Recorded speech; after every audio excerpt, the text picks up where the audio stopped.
Friends, मैं सलोनी आप सभी का अपने YouTube चैनल पर स्वागत करती हूँ। आज हम देखेंगे 22 अगस्त की शिक्षा जगत की मुख्य खबरों के बारे में। सबसे पहली न्यूज़ क्या है कि 3 शिक्षकों को मिलेगा राष्ट्रीय शिक्षक पुरस्कार।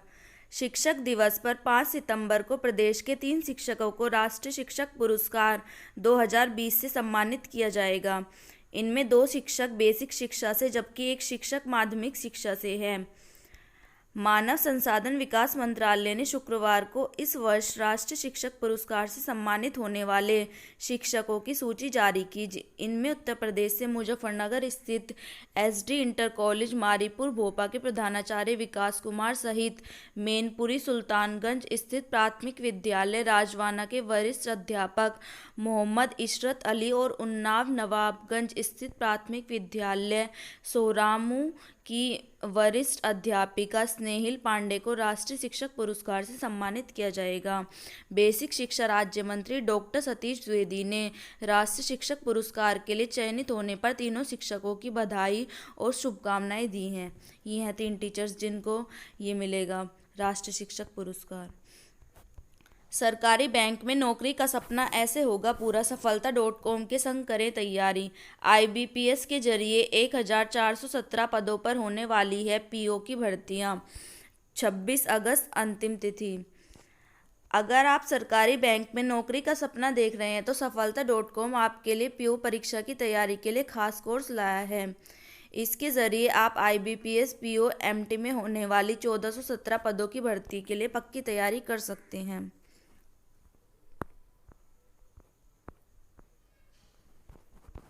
अंगूठा नहीं, लिखावट और हस्ताक्षर से ही होगा परीक्षार्थियों का मिलान।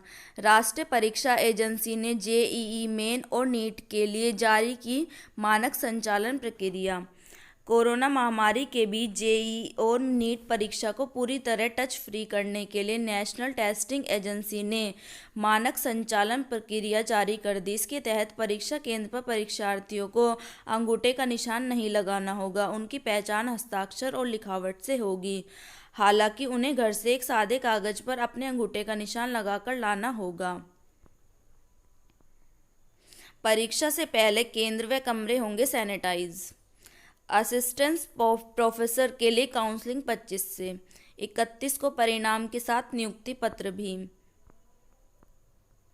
प्रदेश के अशासकीय महाविद्यालयों में असिस्टेंट प्रोफेसर समाजशास्त्र के 273 पदों पर चयनित अभ्यर्थियों को 31 अगस्त को नियुक्ति पत्र जारी कर दिए जाएंगे। डीयू में 6 से यूजी, पीजी और एमफिल पीएचडी प्रवेश परीक्षा दिल्ली एनसीआर समेत देश के 24 शहरों में आयोजित होगी। दिल्ली विश्वविद्यालय में शैक्षणिक सत्र 2020-21 के अंतर्गत यूजी के 9 व पीजी, एमफिल, पीएचडी के सभी कोर्सेज के लिए प्रवेश परीक्षा की तिथियां घोषित कर दी गई हैं। प्रवेश परीक्षाएं 6 से 11 सितंबर तक चलेंगी।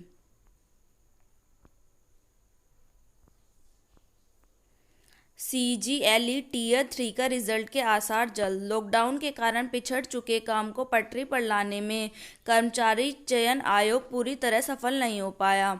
महत्वपूर्ण परीक्षाओं के रिजल्ट महीनों से रुके हैं, जिससे अभ्यर्थी चिंतित हैं। सीजीएलई यानी कंबाइंड ग्रेजुएट लेवल परीक्षा 2018 टियर 3 के अभ्यर्थियों को दिलासा देने के लिए आयोग ने शुक्रवार को विज्ञप्ति जारी की। अभ्यर्थी को बताया कि उनके रिजल्ट का काम कोरोना संक्रमण के कारण प्रभावित था, लेकिन अब रिजल्ट का काम तेजी से चल रहा है। आयोग जल्द रिजल्ट तैयार करके उसे जारी करेगा। पढ़ाई के समय नहीं निकलेंगी रैली और प्रभात फेरी।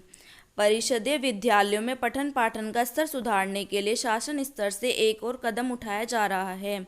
किसी भी स्कूल में पढ़ाई के समय में रैली, प्रभात फेरी, मानव श्रृंखला, नवाचार गोष्ठी जैसे आयोजन नहीं होंगे। ऐसे सभी कार्यक्रम विद्यालय अवधि के पूर्व या बाद में किए जाएंगे। शिक्षक भी विद्यालय अवधि में किसी अन्य गतिविधि में हिस्सा नहीं लेंगे। उनका पूरा ध्यान सिर्फ शिक्षण पर होगा। बेसिक शिक्षा अधिकारी संजय कुशवाहा ने बताया कि अपर मुख्य सचिव रेणुका कुमार की तरफ से जारी पत्र में कहा गया कि यदि कोई अपरिहार्य कारण है और अध्यापकों को विद्यालय से जाना है तो उसके लिए सक्षम अधिकारी से पूर्व में अनुमति लेनी पड़ेगी। स्कूलों के लिए मिली कंपोजिट ग्रांट के उपभोग की मांगी जानकारी। सीडीओ ने जनपद के फूलपुर सदर, सोराव, हंडिया, करछना, कोरांव, मेजा एवं 12 तहसीलों के उप जिलाधिकारियों एवं जिले के सभी खंड विकास अधिकारियों, सभी खंड शिक्षा अधिकारियों से सत्र 2019-20 में विद्यालयों को भेजे गए कंपोजिट धनराशि के उपभोग में जानकारी मांगी है। फर्जी शिक्षकों को पकड़ने के लिए होगा सत्यापन। बेसिक शिक्षा विभाग में फर्जी अभिलेखों के सहारे नौकरी करने वालों को पकड़ने के लिए कवायद शुरू कर दी गई है। सभी शिक्षकों के दस्तावेज सत्यापित होंगे। जहां शिक्षक कार्यरत हैं वहां के संबंधित बोर्ड और विश्वविद्यालय को करना होगा सत्यापन। माध्यमिक विद्यालय वर्चुअल स्कूल के रूप में चलेंगे। स्कूल तैयारी। स्कूलों में कौशल विकास के लिए कक्षाएं। दिल्ली के सरकारी स्कूलों में स्कूली घंटे बीत जाने के बाद भी बच्चों की क्षमता और कौशल में विकास के लिए गतिविधियों का आयोजन किया जाएगा। इसके लिए शिक्षा निदेशालय ने विजन 2030 के तहत कौशल विकास के लिए आफ्टरनून एक्टिविटीज़ के नाम से रूपरेखा तैयार की है। दिव्यांग छात्रों के लिए अनुकूल बनेंगे स्कूल। तैयारी। एनटीए ने राज्यों के लिए दिशा निर्देश जारी की। जेईई मेन नीट की तारीख नहीं बढ़ेगी। 1 से 6 सितंबर के बीच होनी है जेईई। 13 सितंबर को नीट परीक्षा आयोजित होगी।